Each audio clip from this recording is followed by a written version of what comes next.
설교하기 전에 하나 물어보겠습니다. 닭이 날개가 있습니까? 없습니까? 닭 날개가 있어요? 없어요?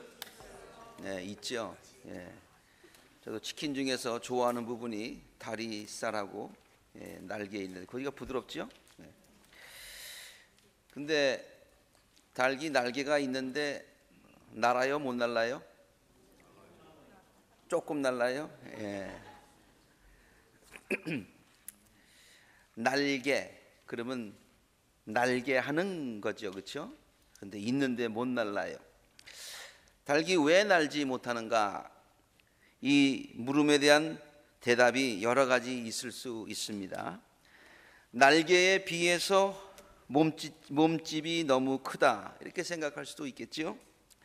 또 오랫동안 날지 않았기 때문에 날개의 기능이 약화되었다 그렇게 볼 수도 있겠지요. 근데 어떤 사람이 재미있는 해석을 하였습니다. 닭이 날지 못하는 이유는 다름이 아니라 닭은 자기 자신이 날개가 있다는 것을 맨 처음서부터 몰랐다는 겁니다. 그러다가 모르니까 사용하지 않으니까 이제 태화돼서 이제 진짜 못 날게 됐다. 과학적인 해석은 아닙니다만은 재치 있는 관찰인 것 같습니다. 영어로 치킨이라고 하는 말이요 여러 가지 의미가 있더라고요. 사전을 찾아보니까 이런 뜻이 있습니다.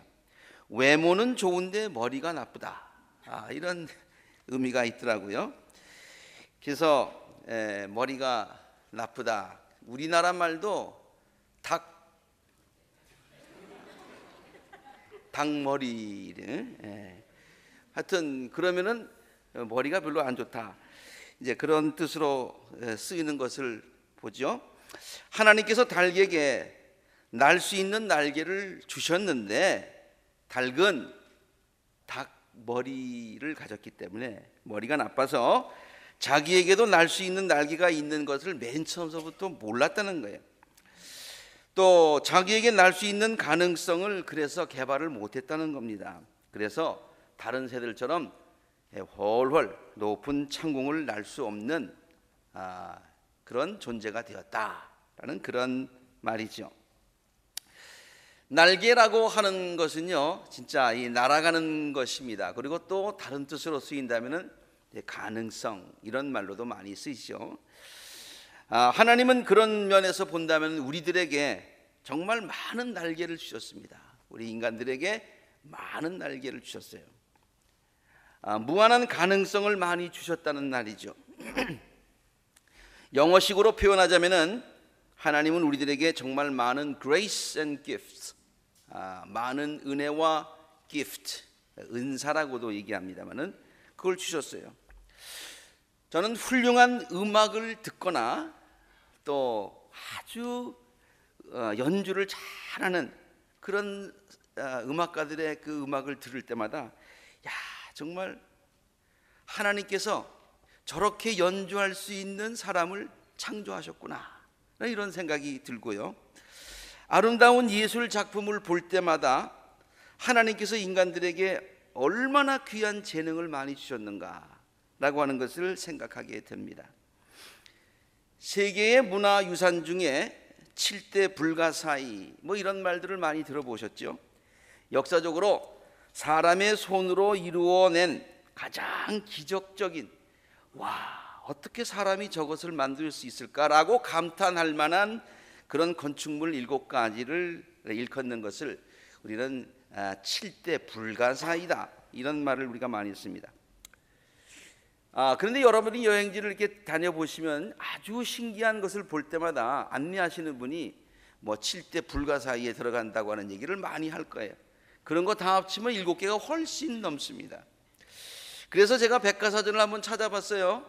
7대 불가사의 대체 무엇이 불가사의인가 그렇게 찾아보니까 7개로만 한정하기에는 너무 놀라운 것들이 많이 있어서요. 그 사전은 이렇게 구별을 했더라고요.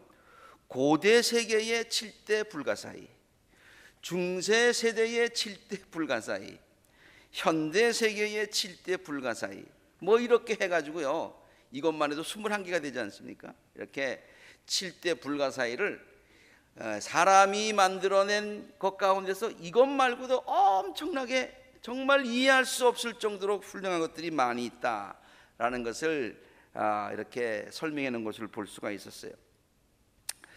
정말 하나님께서 우리 인간들에게 귀한 축복을 많이 주시고 gift and grace를 많이 주셨어요. 저는 올림픽 경기나 뭐 이런 것을 볼 때마다 그 선수들이 나와서 뛰고 운동하는 것을 보면은 정말 예술이에요. 예술, 작품이에요. 우리 김연아 선수가 이렇게 할 때 하나하나의 커트가 다 예술 아닙니까? 그렇죠? 얼마나 아름답습니까? 얼마 전에 월드컵 그 축구 경기를 했습니다마는 그 월드컵 하는 것을 보면서 와, 어떻게 저렇게 발재간이 있을까? 어떤 골 들어가는 장면은 저쪽에서 볼이 착 날라오는데 뒤로 이렇게 해가지고 한번 해볼까요?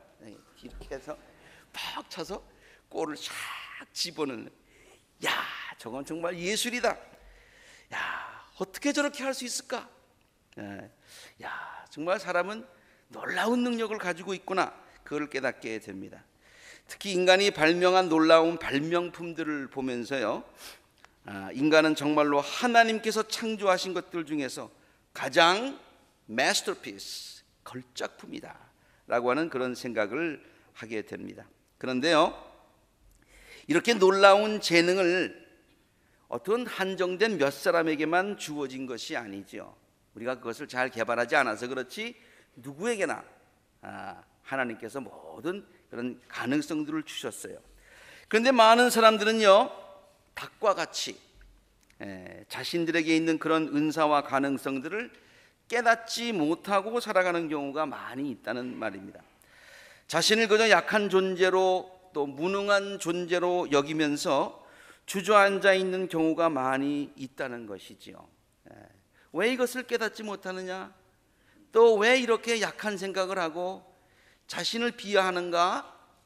걸작품으로 생각하지 못하는가? 한번 이유를 생각해 봤습니다. 아마 우리 인간이 너무 극복하기 어려운 힘든 어려운 상황이 닥칠 때에 그런 생각을 많이 하게 되는 것 같아요. 이런 어려운 상황에 비해서 나는 너무나 연약한 존재구나, 나는 아무것도 아니구나, 그렇게 느끼는 것 같아요. 또 남들과 자신을 비교하면서 자신을 비하할 때도 있지요. 또 우리가 때때로 저지르는 실수가 우리들로 하여금 새로운 것을 다시 시도하지 못하게 우리를 위축시킬 때도 있을 것입니다. 또 자기에게 주어진 조건들이 내놓을 만한 것이 못 되어서 기가 죽을 때도 있습니다. 소위 말해서 가정적인 배경이라든가 학벌이라든가 외모 등으로 인하여서 남들보다 열등하다는 열등감을 갖게 되는 경우도 있지요. 자기에게 있는 무한한 가능성을 개발하지 못하는, 잘 키우지 못하는 게으름도 큰 이유 중에 하나라고 볼 수가 있을 것입니다. 오늘 본문 말씀 잘 읽어주셨는데 여기에 나오는 주인공 기드온이 바로 그런 사람이었습니다. 기드온은 본래 힘센 장사였습니다.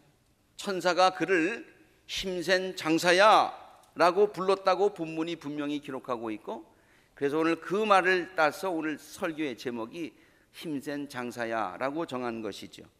그런데 그는 그동안 자신이 힘센 장사임을 깨닫지 못하고 살았던 것 같습니다. 자기는 아무 존재도 아니다 라고 하는 그런 열등감을 가지고 살았어요.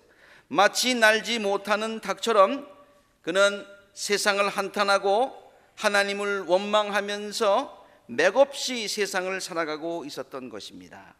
성경은요, 미디안 사람들에게 그가 들키지 않으려고 포도주 틀에서 몰래 밀이삭을 타작하고 있는 겁장이 기드온의 모습을 그려주고 있습니다.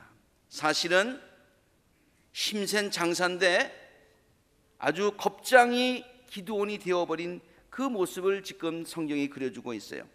또한 그뿐만 아니라 그는 천사를 만났을 때 이런 얘기를 하는 걸 봐서 정말 세상을 한탄하고 하나님을 원망하면서 절망 가운데 있는 그의 모습을 성경이 이렇게 우리에게 그려주고 있습니다. 천사에게 묻습니다. 감히 여쭙니다마는 주님께서 우리와 함께 계신다면요, 그런데 우리가 어째서 이런 어려움을 겪고 있습니까? 주께서 놀라운 기적을 일으켜서 우리 백성을 인도하셨다고 그러는데 왜 지금은 기적이 일어나고 있지 않습니까? 그 모든 기적이 다 지금 어디에 갔단 말입니까? 지금은 주께서 우리를 버리시기까지 하신 것 아닙니까? 우리가 이제는 미디안 사람들의 손아귀에 다 넘어가고 말았습니다. 이제 다 끝났습니다. 이렇게 원망하고 있습니다. 하나님께서 자신에게 주신 귀한 날개를 가지고 한번 하늘을 날아 보겠다고 하는 긍정적이고 적극적인 생각을 하지 아니하고, 어떻게 하면 하나님께서 나에게 주신 이 힘과 용기와 재주를 가지고 한번 귀한 사명 감당해 볼 수 있을까 생각하지 아니하고, 기적이나 요행을 바라며 한많은 세월을 탓하면서 하나님을 원망하며 살았던 기드온의 무능하고 약한 모습을 우리는 본문 말씀을 통해서 볼 수 있다는 말입니다.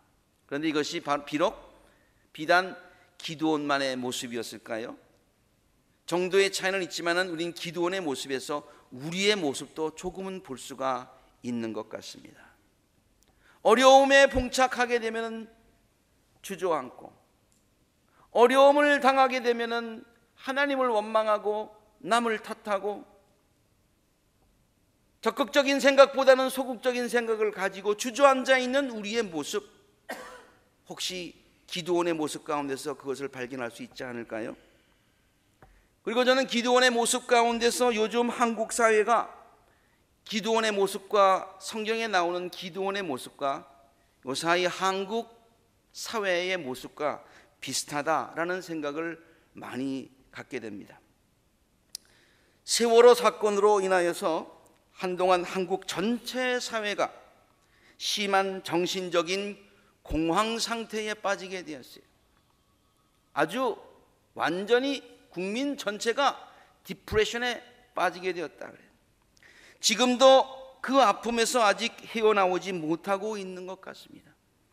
많은 사람들이 절망하고 있습니다. 그리고 서로 남을 탓합니다.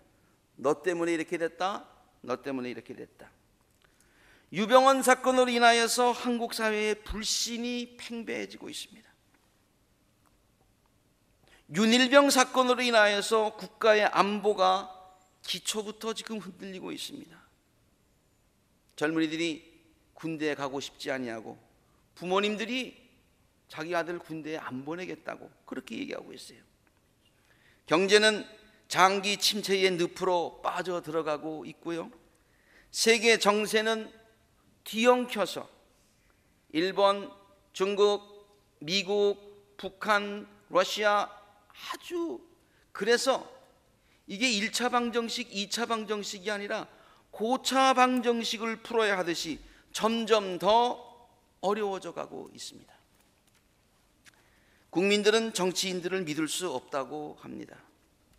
종교계도 여기에 예외가 될 수 없다고 합니다.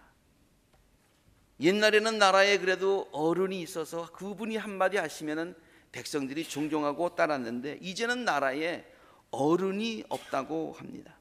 그래서 절망합니다. 서로를 비난합니다. 기드온처럼 하나님을 원망하며 주저앉아 있습니다. 로마 교황이 한국을 방문하자 온 국민이 열광하는 이유가 조금은 여기에 있지 않는가 그런 생각을 해보았습니다. 하나님의 대리자라고 캐톨릭 교회에서 주장하는 그 교황이 우리들의 안타까운 사정을 하나님께 우리를 대신해서 강구해 주기를 바라는, 그래서 그분이 오시면 우리 사정을 알아서 그분이 하나님께 우리 사정을 좀 알아줬으면 좋겠다, 그런 마음일 것입니다. 심리적으로는 이해가 가지만은 성서적으로나 신학적으로는 맞지 않는 생각입니다. 우리의 사정을 우리가 직접 하나님께 알아야지요. 또 어른이 없는 우리 한국 사회에서 어른이 없어. 그런데 세계적으로 인정받는 어른이 있어. 그분이 교황이야. 그래서 그분으로부터 문제 해결의 지혜를 구하고 또 어려운 문제를 중재해 줄 것을 바라는 국민적인 마음에 서였을 것입니다. 그래서 그렇게 열광하는 것 같습니다. 이번 교황의 한국 방문이 한국 국민들의 아픈 상처를 조금 만져주고 또 한국 국민들에게 희망의 불씨를 조금 준 것만은 사실입니다. 그러나 오늘 하나님께서 천사의 모습으로 기드온을 찾아가셔서 그에게 용기와 소망과 사명을 준 것과는 비교할 수 없다라는 그런 생각을 해보았습니다. 교황의 방문을 제가 이렇게 과소평가하려는 그런 얘기가 아니라 지금 본문에 나오는 이 말씀은 교황이 방문한 것이 아니고 사람이 방문한 것이 아니라 하나님께서 기드온을 방문해 주셨다 그런 얘기예요. 우리가 바라야 될 것도 또 우리가 기도하는 것도 다른 어떤 사람이 우리를 방문하는 것이 아니라 정말로 하나님께서 성령의 모습으로 우리들의 삶에 오셔서 용기와 소망과 희망을 주셔야 한다 그 말씀이에요. 본문에 보면은 은혜가 풍성하신 하나님은 절망적 상황에서 좌절하고 있는 기드온에게 다가가셔서 그에게 숨겨져 있는 날개가 있음을 일깨워 주십니다. 자신이 약하다고만 생각했던 그래서 절망하고 있는 기드온에게 다가가셔서 힘센 장사야, 너는 힘이 센 장사야. 그리고 그뿐만이 아니고 하나님께서 지금 너와 함께 계실 거야가 아니라 함께 계셔 라고 말씀해 주십니다. 자신의 무능함을 계속해서 주장하는 기드온에게 용기를 주시면서 사명을 주십니다. 지금 너에게 있는 그 힘 있잖아, 그 힘을 가지고 가서 숨기지 말고 그 힘을 가지고 가서 내가 새로 주는 게 아니라 이미 있는 그 힘을 가지고 가서 이스라엘을 미디안 손에서 구하여라. 내가 너를 친히 보내잖아. 내가 반드시 너와 함께 있을 거야. 두려워하지 말고 내가 미디안 사람들을 마치 한 사람 쳐부듯이 쳐부수게 될 거야. 너는 이미 용사야. 그리고 그것 말고도 내가 너와 함께 있을 거야. 간절히 바라기는 이 시간 하나님께서 성령의 모습으로 우리 각자의 심령과 삶에 오셔서 기드온에게 용기를 주신 것처럼 우리들에게도 용기와 소망과 새로운 사명을 북돋아 주실 수 있기를 간절히 바랍니다. 인간은 본래 약한 존재이기 때문에요, 사람들의 마음에는 두려움과 불안함이 있게 마련이지요. 물론 긍정적인 마음이 전혀 없는 것은 아닙니다. 그런데요, 제가 생각하기에는 부정적인 마음이 긍정적인 마음보다 훨씬 더 많은 것 같습니다. 가나안을 정탐하고 돌아온 사람이 12명 가운데서 10명이 부정적인 얘기를 하고 2명이 긍정적인 얘기를 했듯이 아마 그만큼의 비율 정도로 우리들의 각자의 마음 가운데 10 정도의 부정적인 마음과 2개 정도의 긍정적인 마음이 있는 것 같습니다. 그래서 우리는 긍정적인 마음을 가지려고 애쓰지 않으면 금방 어려운 상황이 오면 금방 부정적인 생각을 가지고 낙심하게 된다 그런 얘기예요. 민수기 13장 31절 이스라엘 백성들도 마찬가지였습니다. 부정적인 보고를 하는 사람들이 이렇게 얘기합니다. 우리는 도저히 그 백성에게 쳐올라가지 못합니다. 우리는 지금 우리가 당하고 있는 이 문제를 도무지 해결하지 못합니다. 지금 내가 병들었는데 도무지 날 수 없습니다. 그런 부정적인 생각들. 그 백성은, 그 문제는 우리보다 훨씬 큽니다. 그 병은 극복할 수 없는 병입니다. 우리가 그 땅에서 본 백성은 키가 장대같이 큰 사람입니다. 거기에 비해서 우리 자신을 보니까 우리 스스로 보기에도 메뚜기 같았습니다. 이걸 갖다가 소위 말해서 메뚜기 신드롬이라고 그렇게 얘기를 해요. 정말 메뚜기 같았습니다. 아마 우리 눈에도 메뚜기처럼 보였으니까 저 사람들 눈에도 메뚜기처럼 보였을 것입니다. 이건 내 생각이야, 내 생각. 그 사람은 우리를 메뚜기처럼 안 볼 수도 있어요. 그런데 우리가 생각하기에 저들이 우리를 메뚜기처럼 볼 것이다, 그런 얘기예요. 저들은 자신들이 하나님의 백성이고 가나안 땅은 하나님께서 백성에게 주신다고 약속한 땅이고 그걸 가지고 잊어버리고요. 그래서 우리가 하나님을 믿고 나가면 분명히 그 땅이 우리 땅이 될 것이라는 그런 생각을 버리고 자신들을 비하하여 스스로를 메뚜기 같은 존재라고 하였던 것이죠. 자신이 하나님의 백성임을 잊어버리고 하나님께서 우리들에게 무한한 가능성을 주신 것을 잊어버리고, 아니 하나님이 우리와 함께 계심을 잊어버리고 자신을 형편없는 약한 존재로 이렇게 비하시켰다니. 그런데 여호수아와 갈렙은 달랐습니다. 우리들의 마음에도 전혀 그런 긍정적인 마음이 없는 게 아닙니다. 그 마음이 우리들의 마음을 이렇게 모든 마음을 지배할 수 있기를 간절히 바랍니다. 올라가십시다. 올라가서 그 땅 점령합시다. 우리는 반드시 그 땅 점령할 수 있습니다. 우리가 탐지하려고 갔던 그 땅은 정말로 좋은 땅입니다. 주께서 우리를 사랑하셔서 우리를 그 땅으로 인도하실 것입니다. 적과 끓이는 그 땅을 우리에게 주실 것입니다. 그냥 그 백성 두려워하지 말고 나갑시다. 빨간 걸로 쓴 거 함께 시작. 그들은 우리들의 밥입니다. 밥입니다.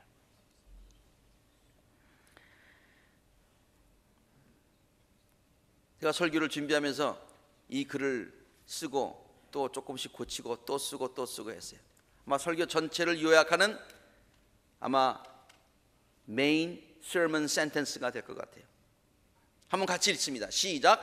부정적인 마음은 인간의 자연적 마음에서 나온 것이요 긍정적인 마음은 신앙에서 나온 것입니다. 아까 자연적인 마음이 10 정도는 부정적이고 2개 정도가 긍정적이라고 그랬어요. 그러니까 자연히 내버려두면 부정적인 마음이 된다. 그래서 제가 자연적인 마음에서 나온 것이고 긍정적인 마음은 뭐예요? 신앙으로 극복해야 돼요. 믿음이 있을 때에 숫자적으로는 많은 것 같지만은 이 긍정적인 마음이 쫙 일어나서 우리의 생각과 삶을 지배하게 된다, 그런 말이에요. 그러므로 믿음이 약할 때에는 당연히 부정적인 마음이 우리를 지배하게 될 것입니다. 그러나 하나님의 권능과 약속을 믿는 굳센 믿음이 우리들에게 있다면은 우리들의 마음에 진하게 드리워져 있는 부정적인 안개가 다 사라질 수 있다는 말입니다. 믿음만이 우리들의 부정적인 생각을 긍정적인 생각으로 바꿀 수 있다는 말이지요.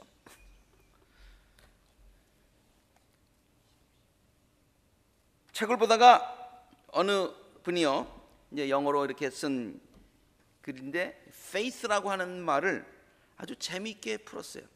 한참 그 말씀을 묵상해 봤습니다. faith가 저렇게 나온 건 아닌데요, 저분이 faith를 저렇게 설명을 했어요. 빨간 걸로 쓴 거를 보면 F-A-I-T-H, faith죠.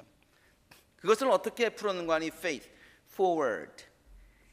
forward는 backward가 아니라 forward, 이렇게 몸을 앞으로 이렇게 하는 겁니다. 뭘 하려고 하는 겁니다. 안 하려고 하는 게 아니라 하려고 하는 자세입니다. 이 땅 하려고 하는 거예요. 언제든지 나갈 수 있는 그런 자세입니다. forward action, 언제든지 나가요. 근데 무엇 때문에 그런 forward action을 취하게 되느냐? inspired through him, 하나님의 주시는 영감을 받아서 적극적으로 할 수 있다는 생각, 이게 믿음이다, 그런 얘기예요. 하나님께서 우리에게 주신 귀한 가능성, 날개들을 발견하시고서 푸른 창공을 홀홀 날아갈 수 있다는 꿈을 갖고서 믿음으로 나아가는 적극적인 자세가 우리 모두에게 있어야 될 줄로 믿습니다. 해보지도 않고 게임이 끝났다고 생각해서는 안 되지요. 미국에는 동네 아이들이 이제 여러 팀으로 나뉘어서 각종 경기를 많이 하지 않습니까? 저도 우리 아이들이 특별히 아들이 이렇게 국민학교, 초등학교라거나 초등학교, 중학교 다닐 때 베이스볼, 그다음에 뭐 바스켓볼 경기할 때마다 가서 이렇게 막 응원해주고 그런 생각이 납니다. 그런데 이제 동네에 어떤 야구팀이 있었는데 결승전이 붙었어요. 결승전이 붙어서 많은 사람들이 왔습니다. 그런데 이 팀이 말이죠, 1회 초에 상대방 팀에게 10점을 내줬어요. 10점을 1회 초에 치고 나가고 실수하고 막 10점을 내줬어요. 이야, 어린이들이 모두 실망해서 전의를 모두 상실했다고 합니다. 이때 코치가 선수들을 불러가지고 다음과 같이 얘기를 합니다. 애들이 말이죠, 너무 실망해가지고 벌써 10대 빵이야, 10대 빵이야, 그렇게 얘기를 합니다. 코치가 뭐라고 하냐면 10대는 맞다, 그러나 빵은 아니다. 왜? 아직 게임도 안 했으니까. 우리 팀은 그렇잖아요. 우리 팀은 아직 게임 안 했어. 저 팀이 10대 10점을 낸 것은 사실이지만은, 그러나 지금 스코어는 10대 빵이 아니라 10대 아직 점수 몰라. 10대 포텐셜, 가능성, 그것도 무한한 가능성. 자, 우리의 공격은 지금서부터 시작이다 라고 용기를 줬다고 합니다. 그 팀이 이겼을까요, 졌을까요? 그건 잘 모르겠습니다. 하여튼 코치가 그런 얘기 했다는 얘기만 하는 거예요. 그렇습니다. 자기에게 얼마나 큰 잠재력이 있다는 것을 깨닫지 못한 채 자기에게 주어진 어려운 현실만을 보고서 포기하는 것, 정말로 어리석은 일 아닙니까? 윈블던 테니스 여자 우승 선수 비니스 윌리엄스가 오래전에 우승을 하고 나서 이런 이야기를 한 것이 참 기억이 납니다. 그래서 그 말이 너무 좋아서 제가 메모를 해놨던 것이에요. We believed, 우리 믿었어. 그런데 믿는 대로 it happened, 됐어요. 그래서 now we are here. 그래서 내가 지금 이 우승의 자리에 서 있다. 백인들이 주름 잡는 테니스 영역에 흑인도 우승할 수 있다고 하는 그런 꿈을 그는 가졌고요. 그리고 그 꿈을 긍정적으로 실현했고요. 그리고 여기에 내가 이 꿈을 이루었노라고 외칠 수 있었던 것입니다. 사랑하는 아쿨라 재단의 모든 성도 여러분, 하나님께서 우리들에게 귀한 날개를 주셨음을 깨달으시기를 바랍니다. 자신을 메뚜기로 여기며 소극적인 자세로 사는 것이 아니라 어려움이 있을 때 그것 때문에 주저앉는 것이 아니라, 그 상황 때문에 좌절하는 것이 아니라, 절망하는 것이 아니라, 하나님 원망하는 것이 아니라, 땅을 치는 것이 아니라, 하나님이 나와 함께 계십니다. 하나님이 내 이 문제를 분명히 해결할 수 있는 힘을 나에게 주신다 라고 하는 그런 믿음 가지고 모든 문제를 해결하실 수 있는 우리 귀한 성도님들이 되시기를 주의 이름으로 축원합니다. 바울이 그런 믿음을 가졌어요. 고린도후서 12장 10절의 내용입니다. 우리의 고백으로 알고 힘차게 한번 읽습니다. 시작. 내가 약할 그때에 오히려 내가 강해집니다. 빌립보서 4장 13절 시작. 나에게 능력 주시는 분 안에서 나는 모든 것을 할 수 있습니다. 오늘 치킨 얘기를 많이 하는데요, 치킨이라는 말이 머리가 나쁘다는 얘기도 있지만은 겁장이라는 말이 더 많더라고요. 치킨 하면 겁장이. Richard, is that right? Coward. Chicken means coward, right? 겁장이.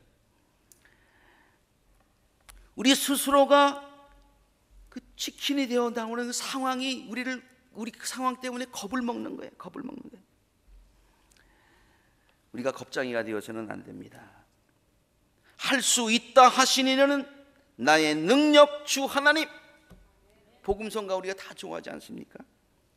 우리에게 날개를 주신 분도 하나님이시고 우리로 하여금 높은 창공을 날게 하실 분도 하나님이심을 믿는, 겁장이가 아니라 주님께서 주시는 힘과 용기를 가지고 나아갈 수 있는 우리 모든 성도님들이 되기를 주 이름으로 축원합니다. 많은 사람들은 교황이 방문했다고 해도 마음 가운데 힘과 용기를 갖는데 하물며 하나님께서 이 시간 우리들의 마음에 성령으로 임하셔서 힘센 용사야, 내가 너와 함께 하겠다 라고 우리들에게 힘과 용기를 주실 때에 그 말씀 듣고 새로운 힘과 용기와 소망을 얻으시는 우리 모두가 되시기를 주의 이름으로 축원합니다. 항상 읽어도 우리에게 힘을 주는 이사야서 40장을 우리 다 함께 읽으면서 제 설교를 마치도록 하겠습니다. 시작. 너는 알지 못하였느냐? 너는 듣지 못하였느냐? 주님은 영원하신 하나님이시다. 땅끝까지 창조하신 분이시다. 그는 피곤을 느끼지 않으시며 지칠 줄을 모르시며 그 지혜가 무궁하신 분이시다. 피곤한 사람에게는 힘을 주시고 기운을 잃은 사람에게 기력을 주시는 분이시다. 비록 젊은이들이 피곤하여 지치고 장정들이 맥없이 비틀거려도 오직 주를 소망으로 삼는 사람은 새 힘을 얻으리니 독수리가 날개를 치며 올라가듯 올라갈 것이요 뛰어도 지치지 않으며 걸어가도 피곤치 아니할 것이다. 아멘. 함께 기도하시겠습니다.